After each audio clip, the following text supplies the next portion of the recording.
Hey guys, it's Celine, back out again. Today's Tuesday, the 20th, yes, of June 23, and so we have one day left up here where I am in the Netherlands until the solstice. And I also got myself a little piece of celestial smoky quartz right there. You can maybe see how that's kind of a weird shape, and it's got all sorts of... It is actually a whole crystal, or a couple of them glued together. So this will help me, hopefully, concentrate and stay on track, if possible, slightly. Because, boy, I have been having adventures, okay?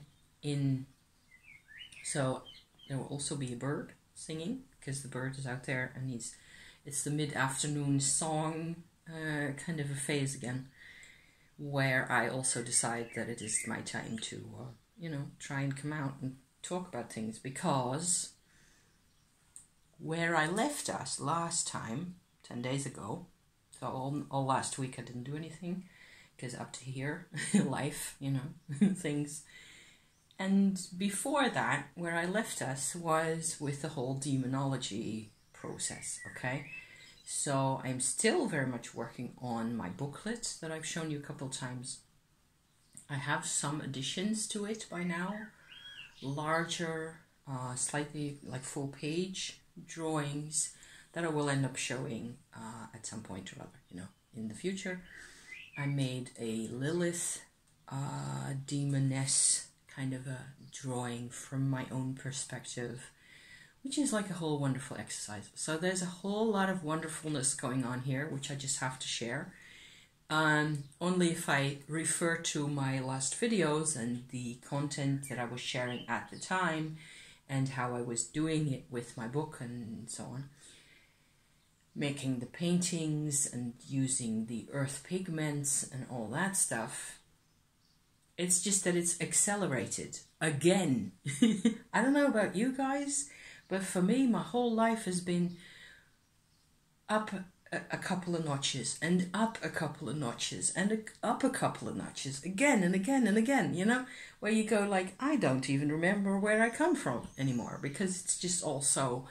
If I try to keep track of this, I will go nuts. So I might just as well let it ride. Just let it ride. It's kind of nuts. So, here's to all you control freaks out there, like myself, try to let it all hang out. Drinkies, because it's hot here. We've been having 30 degrees. Also, there's smoke. This is actual proper sandalwood smoke that I'm having, that I'm treating myself to. So maybe you can also benefit a bit from that, because real, genuine Indian sandalwood is kind of rare to be able to get, and I am the lucky possessor still, or caretaker maybe, of some genuine sandalwood sticks and cones still, and I'm very sparing with them because, it takes 50 years for a tree to start producing this level of greatness. So, but I did need it, and I think it will make the difference between me doing this video, yes or no, So yeah. So what happened is that I was sort of trucking in the same track with my demonology investigations and doing sigils and making drawings and writing down my experiences and so on and so forth. I was just having a really grand time, as you may have seen, if you check out my last video before this one. I think I was, I was really happy with what I was doing, and I was never really in any state where I felt like badly out of my league or out of my wits with what I was doing. I was in control of it. I felt like this is good things, So I have been, as you tend to do, if you Google things, you watch things, then the internet will give you more of those same things, because that's the way the internet works, right? It will just keep giving you content like that. there have been a couple of instances in the past couple of days where there was absolutely more going on than the algorithm. So, yowzer. I mean, if I start thinking about it, it feels like we're all on the same, this is one big, huge path that some of us are actually on together, it seems. So, fantastic. How is this a big deal?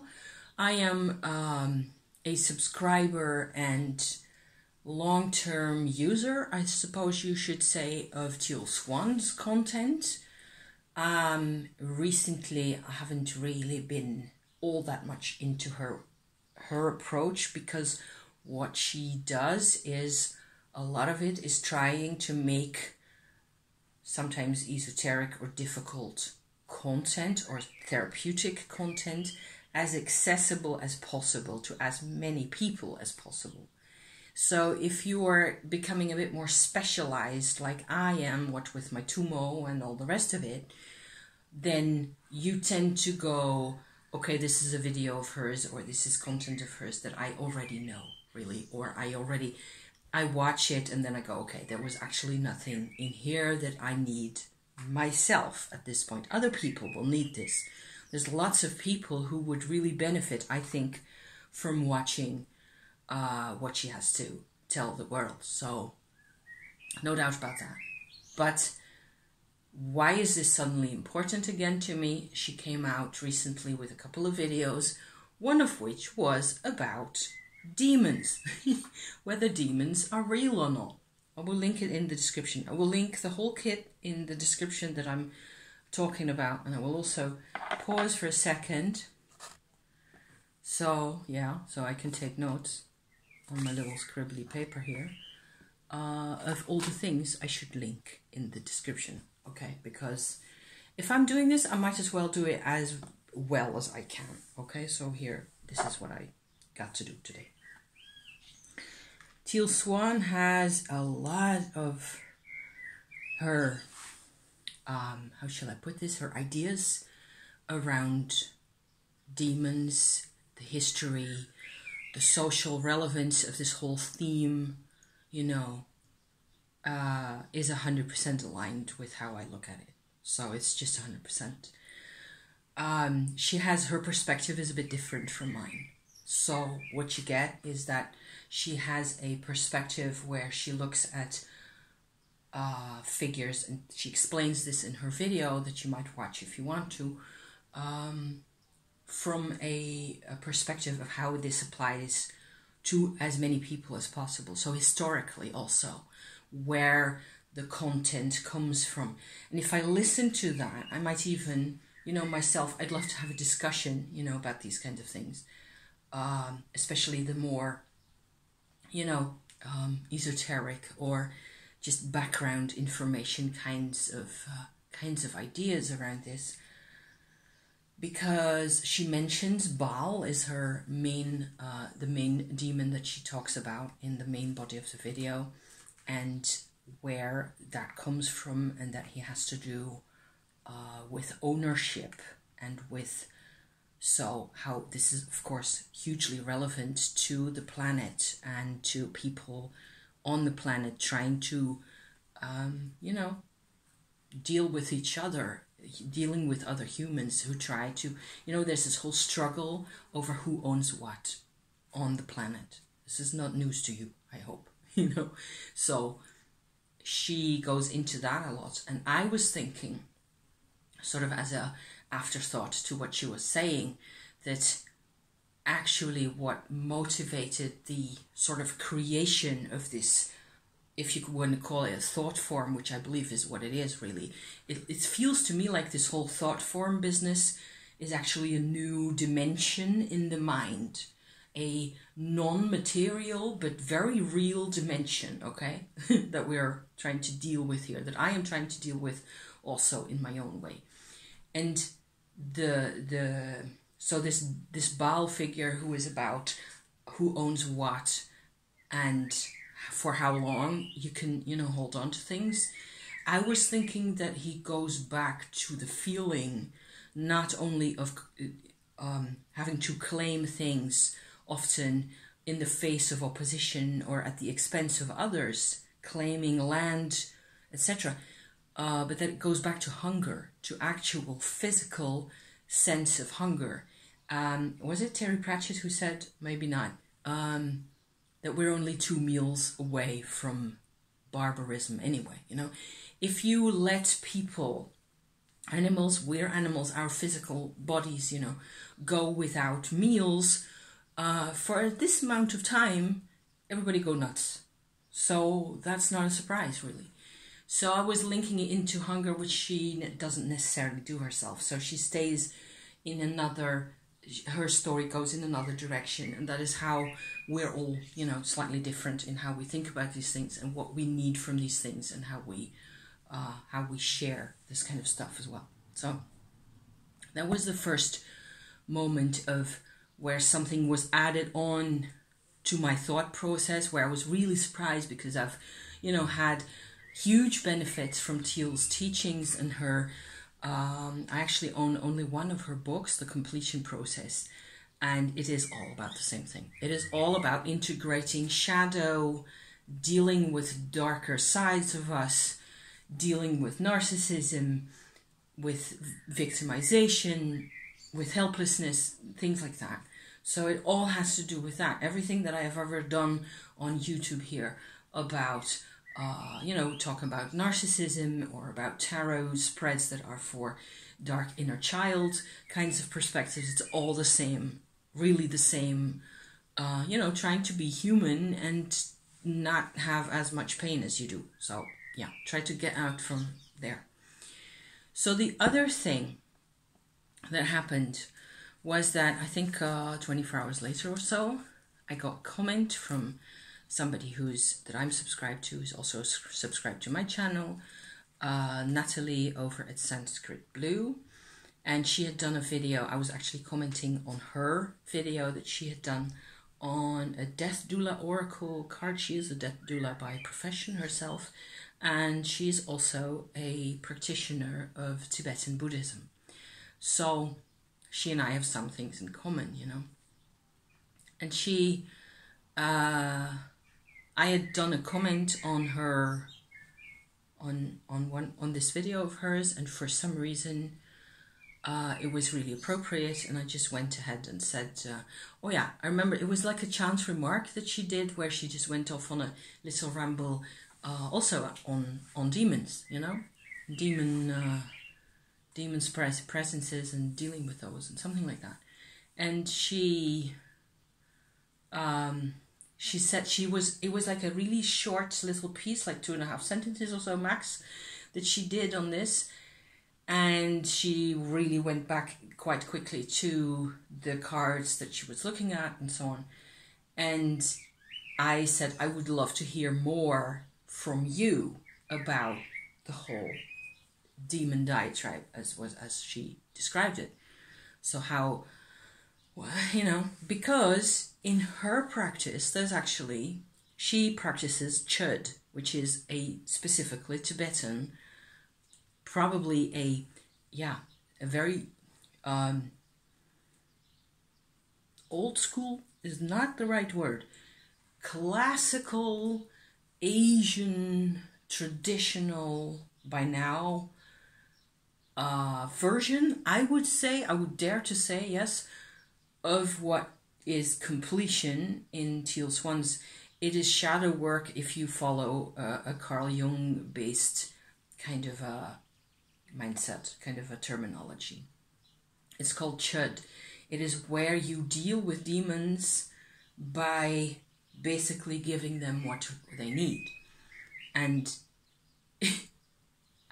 so she answered my comment where she was asking me what it was that I was doing with demons and whether I had followed Lama Tsultrin's teachings on this. And I didn't even know who that was, so I had to look that up. And I did that yesterday, and it feels like a week ago because so much has happened. And so I was like in my own little world with my Belial and Leviathan and all those kinds of characters, and Goetia, and into my whole, where I was already, you know, with Lilith and with all the others, getting all sorts of extra information and getting meditations going where new things came out, and I was having the time of my life, really, with all that sort of much more deeply connected sense of like karma and ancestor demon, if you like, ancestor figures that came out of the woodworks really to talk to me and that I had to engage with, and all that kind of stuff had been going on for a month or so, you know, at least. And here I am reading this comment of hers. So I went ahead yesterday morning and looked up Lama Toltrin, and that is the other link that I will write down, so that you can, you know, check this out for yourself if this is what you need to do, because then you are suddenly in, from sort of for a month or so, I suppose what I was doing is I was kind of freewheeling using the ends, so the European style, Eurocentric, if that's what you want to call it, Europe-based originally, kind of like mantras that are very simple and very repetitive for, say, a character like Leviathan, okay, who is my personal go-to figure for the water element and emotional life and things like that. So I was putting all that stuff into my booklet. I have my 4 different elements, you know, as you should in traditional, well, sort of, me traditional, no way, kind of, you know, tradition inspired, European based witchcraft in a way, you know, craft kind of things. Communication with unseen dimensions, for sure. And it was all happening for me, and I was making sense of it, and it was working, and I was having this way of engaging with energies and emotions that I'd never been able to really see face on like that. And especially the sides of it led me to over the past month, say 5-6 weeks or so, I have been getting out of this, that I can see other people as if they were actually related to me, as if I was actually related to them, you know, in a more or less indirect way most of the time, but massive levels of acceptance and compassion and trust, I suppose, is the big key word here. From the demonology led to trust. Demons led me. The study of demons leads me to trust people, to trust myself, to trust the world around me, to engage, to have contact with the world around me. I'm flabbergasted. I mean, that was where I was at yesterday morning still, okay? And what I heard from Teal on her content, you know, didn't change or affect my perspective that much.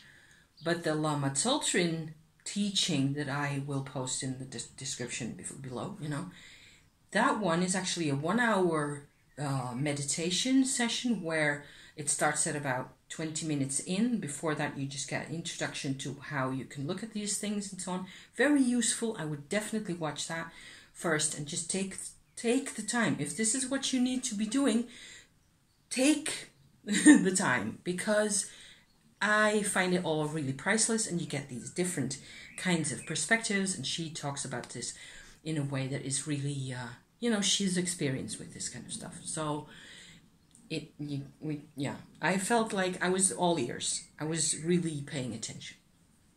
So at about 20 minutes in, you get an actual, I think, half an hour worth or so of a meditation that is actually, I suppose, what you need to know to do Chöd for the rest of your life, if that is what you need to be doing.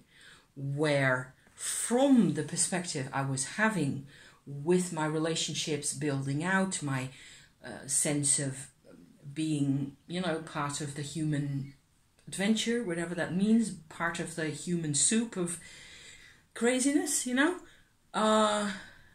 it's expanded to a whole new level of being able to put energy into the system. So this is real magic again, only instead of what a lot of people do, which is completely fine, I suppose, most of the time, you have to do what you want anyway, because I'm not going to be able to stop you. If you mess it all up here, it's going to be on your own head, so I'm not in the position to change any of that. So why should I have opinions as to what is good or bad? I don't personally believe in cursing people. I don't think it's going to help. So I'm on the other end of the spectrum myself. I'm much more of a white witch kind of a person. But that doesn't mean that 99% of what I've been talking about is actually firmly left-hand path, So in order to get to that, you have to go through there, is what I feel like. You'd have to dig your way and up. Eventually, bring it all up to the surface. If you can manage that, if that's what you want, if this is what keeps, pushing me, it keeps pushing me. It pushes me every day of my life, and it has done so for as long as I can remember. And I was often very afraid for my sanity. I was afraid that I would lose it. I was afraid that my fears in life have been around limitations, other people telling me what I could do and what I couldn't do, being confined, being locked up because I am female, things like that. Terrible, yeah, or awful sensations of feeling fighting. I was never really depressed because I don't let myself. I will fight. I will bring up courage from somewhere. But I didn't really have a lot of help when I was growing up. So a lot of all my demon business and my ancestor demons and all those kinds of characters have a lot to do with my parents, my grandparents, back in time. There is no figure there who was okay. There was nobody in my whole entire family, okay? And that includes cousins and uncles and everybody else.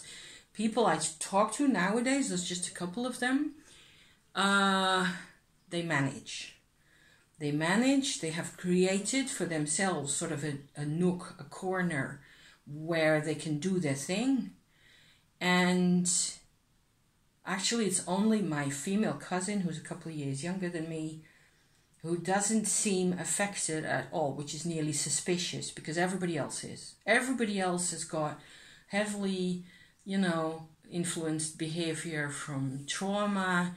They're all scared to bits, and everybody's scared, So I'm not surprised. This is all on my mum's family, by the way. From my dad's family, I have no idea what. There's cousins as well, but I don't know any of them. I've never been able to find them either, also on Facebook or nothing. So, but it's the same, and it's different stories, different drama, different kinds of emotions, the same pressure, basically. So I have plenty of reasons to be digging at my spooks and ghosts and emotional turmoil, and especially the inherited heavy sense of inadequacy, of never being strong enough to face whatever it was that you were supposed to be doing, the endless, everybody trying to, on the one hand, help you, or give you support, on the condition that you surrender your critical thinking, that kind of stuff. You know, so, very sucky. So I did the Chöd yesterday. So for 3.5 years, I have practiced Tummo, okay? And this is, where am I at? 25. Maybe, is that 25? Yes, I think so. So I am sort of really beautifully placed, apparently, because of the Tummo practice that I've been developing, where there's been lots of developments and I've gained. The thing is, with Tummo, it gives you a lot of strength. It gives you masses of power, really. Only power by itself doesn't do anything.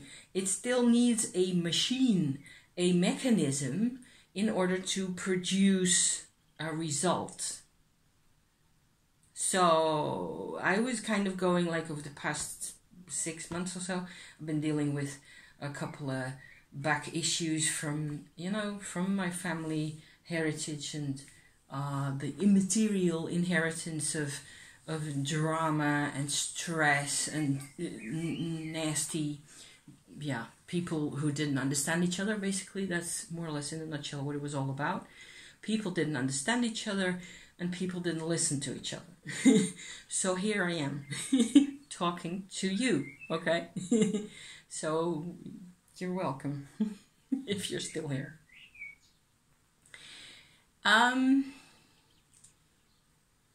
The Tummo gives you a lot of power, but you have to decide what you want to use it for. Over the past months, there have been sessions with my husband where I've been able to get out of him all sorts of energy fragments and blockages, etc. And he's a lot happier. So that has given me a lot of courage and a lot of confidence as to seeing him. He looks like a whole person now. That's what he keeps saying. He feels much more than ever like a whole person. And there were like crystallized energy shapes that had to do with his mother's pregnancy of him and his little brother when they were twins back in the womb, and his twin brother died very soon after conception, and there was a lot of vibrational, apparently, blockage as a result of this, of the loss of his twin in his underbelly. And that was just like, it was like half of him was completely unavailable to life. And it's there now. It has all been thanks to my Tummo, manipulations, what you call those, my energy work sessions on him, where I redress his own, I access his own Shakti energy. It's not my energy doing the work. I provide a model with my own anatomy and my own energetic makeup for his Shakti energy to follow. And he's got Shakti and he's got Dantian levels. So I do his Tummo for him. If you don't know what I'm talking about, on the channel, there's info in playlists about what Tummo is, what it looks like, etc. I'm not going to talk about that more now because we will be here until Kingdom Come, okay? So no, not yet. So I've seen, okay? He has seen it, I've seen it, other people have seen it. He's doing really well. And he's a lot happier and he's a lot more stable inside himself. You can feel it is like you need the whole of this, in order to function and to feel like you can cope with whatever it is that life is throwing at you, work-wise or in other ways. You have to be able to rely on your chakras. I don't know what you call it, on your system. Your system has to be complete. You need all 7 chakras, even though I believe there's hundreds, really, chakras. And I suppose it's different if it is just a, you know, chakra number 135 in here, I'm just kidding here, you know, that is dysfunctional for a reason, that will still bug you. For him, it was his second chakra, okay? His belly chakra in his underbelly, that was completely out of commission. So lots of changes there, in lots of good ways, very encouraging, very confidence boosting for me. Like I apparently knew what I was doing when I was working on him. I do not hardly ever now need to do any more of those workings on him. It is like once you have created the passageway, so taken out the blockage basically, then after that the Shakti itself, the field, will know what to do, will use the new pathways all the time, happily, you know. So that is really grand with this kind of an approach. You have to do it properly one time, really, and somebody goes to a whole different kind of a state of life. So that was all that, okay. So yesterday afternoon, okay, I have found this instruction, back to the Chöd here, about how to do this, and I sat down on the couch. I had no other noises and nothing else going on at the time, and I decided to go full bore, you know, with this particular approach in order to address, and this is the thing with this particular Chöd meditation, is that you become you can become, as it were, a magician, but for the benefit of the demons this time. So that means for the benefit of everybody concerned, including yourself. It is a massive, it's a massive adventure. And you can really feel it. And it creates real change. And it can be a bit scary. And I think that it is, in my case, certainly something that I have to sort of do like aftercare about. So I have to come back to it, because that is also very much my temperament. I have to come back to, okay, how are we doing now in this particular kind of an aspect of things? So what was I saying here? One recommendation that I have, if you do this meditation as per this Lama Tultrin instruction that is in the video, I would really recommend what I have done. What helped me a lot was to pause the video each time you feel like, oh, hold on, I am not keeping up with the instructions and I need more time to think about or to ask whatever's supposed to be happening at that moment, okay? Take all the time that you need to complete, literally, the process step by step as it is given. It's invaluable. It is priceless. You get 10 times more out of it than if you just let it all wash over you and that's it, basically. It's probably more than 10 times. So, yeah. So, pause each time, and when you know what it is, what's supposed to be happening for you, or where it is that you're at, then you proceed. Then you go on, you know, each time. So hold.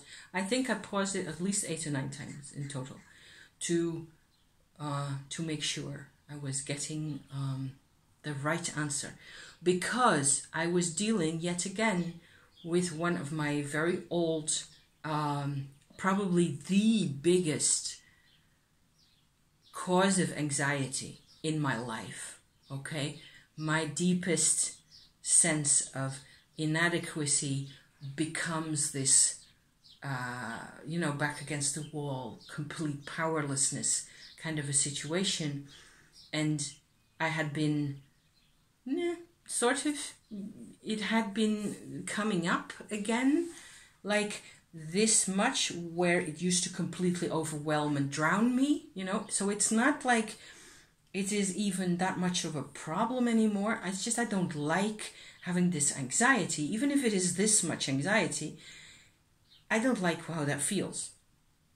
So I decided that I was going to use the Chöd meditation for this particular part of me. And I realize now that I just felt this was completely normal and natural and sort of automatic to assume that how I felt, the disharmony that I feel in whenever I am in a really inadequate kind of a situation where people make me feel bad about myself, where I get blamed for things. That is the kind of scenario that comes up here, you know?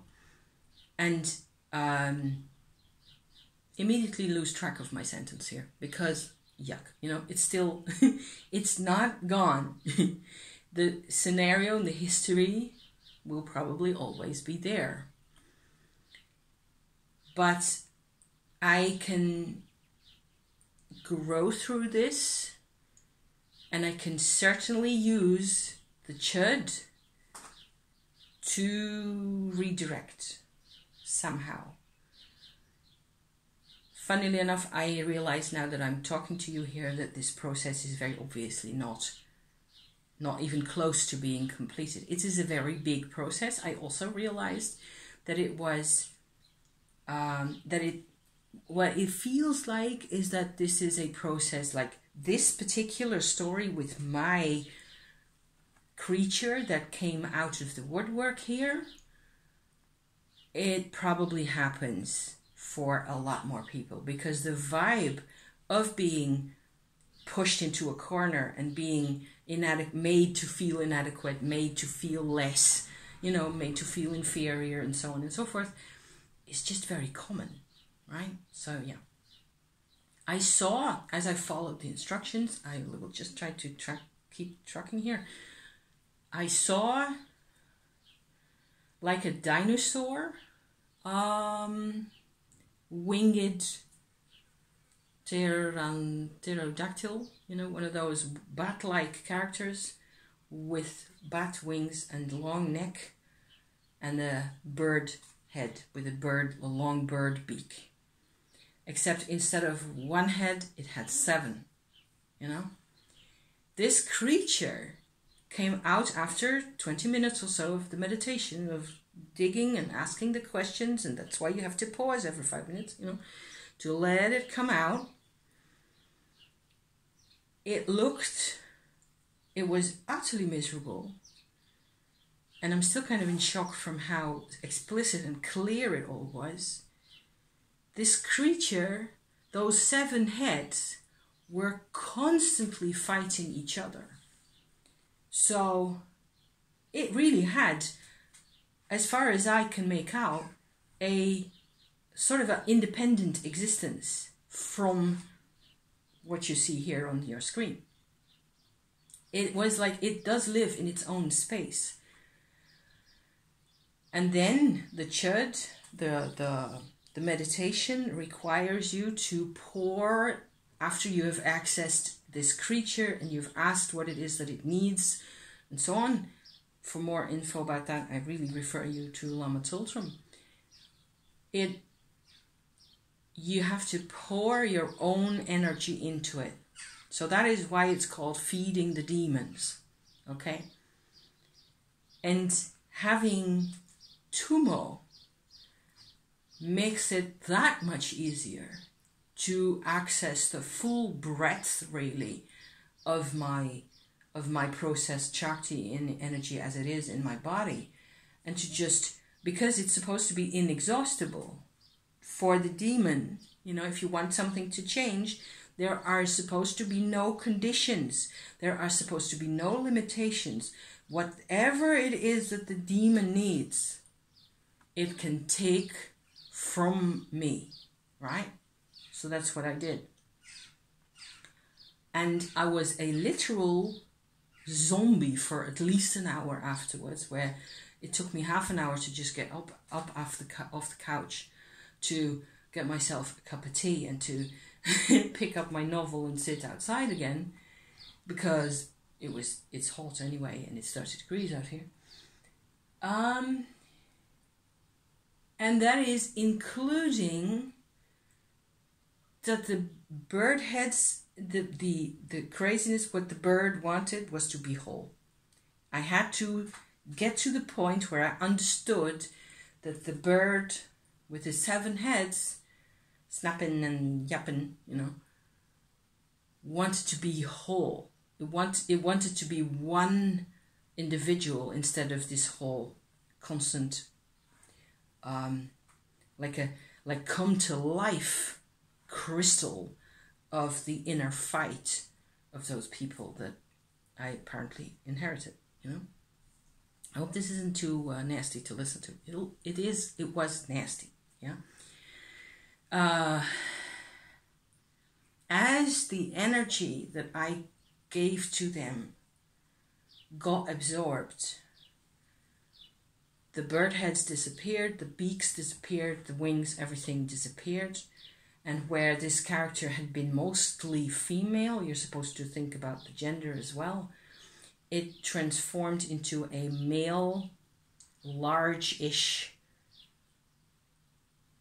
like a Hagrid kind of, but without all the stuff, you know, just a large male, very quiet, very sunny, very quiet kind of a person. So the unity inside sort of alchemized out of me giving that energy to them. It all sort of, you didn't actually see it happen. Only a little while afterwards, there was this figure standing in the same place.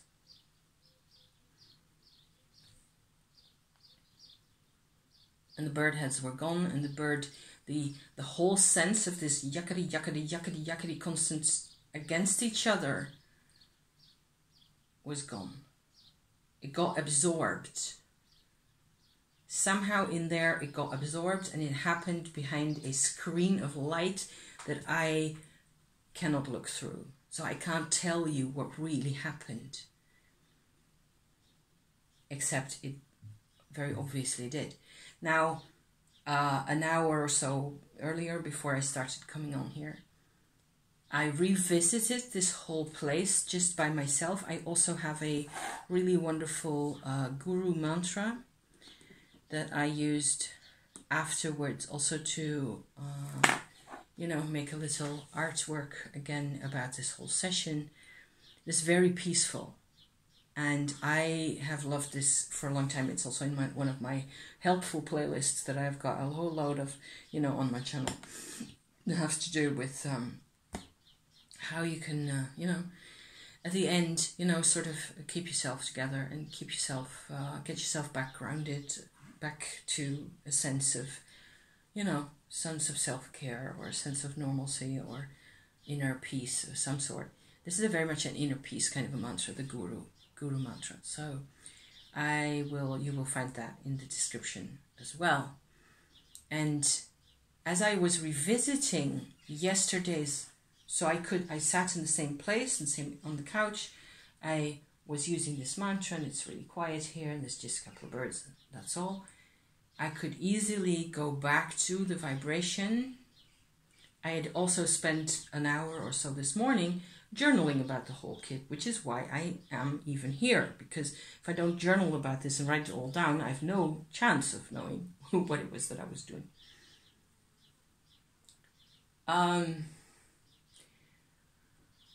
The thing is that you get into a whole different new energy. So it's very fresh. I can feel it in every cell of my body that something has intrinsically changed. And I even realized that as I was sort of still mulling over these things, that the demon character that I used before I got into the whole Chöd thing to represent this anxiety and to represent there was already a whole family there of fire element demons that I was using, if you like, to represent what it is like to not have a life, mainly, you know. And I realized just before coming on to talk to you that this prehistoric bird character had of course affected the others, all of the others, really. So it is a living process. The whole thing is a huge living process, and it feels like you're rewriting your DNA as you are still alive and doing whatever it needs to be done, like making a video about this. As my programs are being rewritten in every available little, corner of me, if I let it, which is what I'm hopefully mostly trying to do, So, so it's insane. It is mind blowing, and having Tummo. So 3/4, yes, 5 more minutes, and then we quit, okay? And then go back to the novel because yowza. Having Tummo makes this easier, more effective, more mind-blowing, and the change then just happens. And so there you are, and suddenly everything is different. It just really, Also in this kind of a weird other world that is right around us, where these creatures apparently live. Each seems to be living in its own little domain, more or less. And there's lots of domains that I have no maps for, and I have no idea how they hinge into each other. And we are used to having, at least I am used to having a sense of where I am. And if I have to go to the other town, I know which bus to take. Not so here.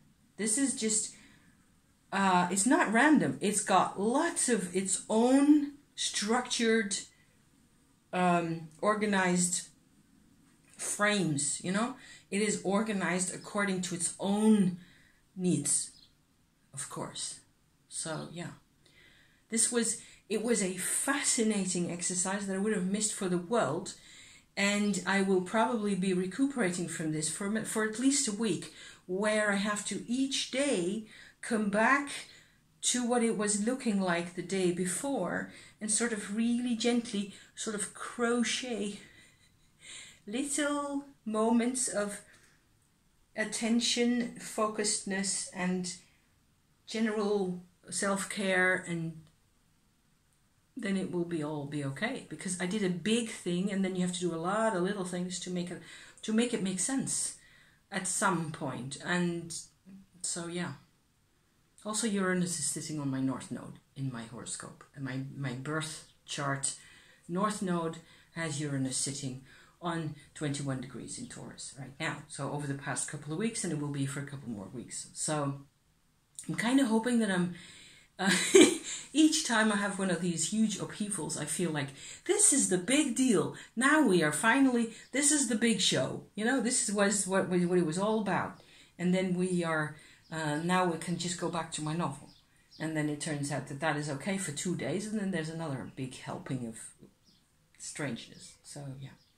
If you watched this whole thing, I thank you from the bottom of my heart. I hope it was inspiring.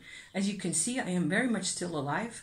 And, I hope it's inspiring. I hope it can bring you places where you would not otherwise go, because that has certainly happened for me. So I would not have gone anywhere if it hadn't been for all the bad, I just went places with it. So thank you so much for watching, you guys, and I love you to pieces. And I will see you probably next week, unless I have something else important to report on, So, yeah, thank you. See you next time. Okay, ciao for now. Bye-bye.